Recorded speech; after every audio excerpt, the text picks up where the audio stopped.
కశ్మీర్లో 22 ఏప్రిల్ జరిగింది కేవలం ఒక terrorist attack. It's genocide.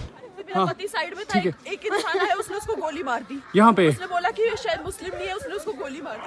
Baisaran valley అనే ఒక టూరిస్ట్ ప్లేస్ లో ఫ్యామిలీస్ అంతా ఆఫ్టర్నూన్ లంచ్ చేస్తుండగా కొంతమంది చెట్ల మధ్యలోంచి వచ్చి గన్స్ పట్టుకొని కాల్చడం మొదలు పెట్టారు. ఇక్కడ మోస్ట్ ప్రొవోకింగ్ థింగ్ ఏదైనా ఉంది అంటే వాళ్ళ ఫోన్స్ లో రికార్డ్ చేస్తున్నారు, వాళ్ళు షూట్ చేసేది. అందరినీ నీ ధర్మం ఏంటి అని అడుగుతున్నారు. హిందూ అంటే కాల్ చేస్తున్నారు. ఒక 3 ఏళ్ల బాబు కంటి ముందరే వాళ్ళ నాన్నని చంపేశారు. ఒక బ్రేవ్ లేడీ ఫ్రమ్ కర్ణాటక, ఆవిడ హస్బెండ్ ఆవిడ కంటి ముందే చంపేశారు.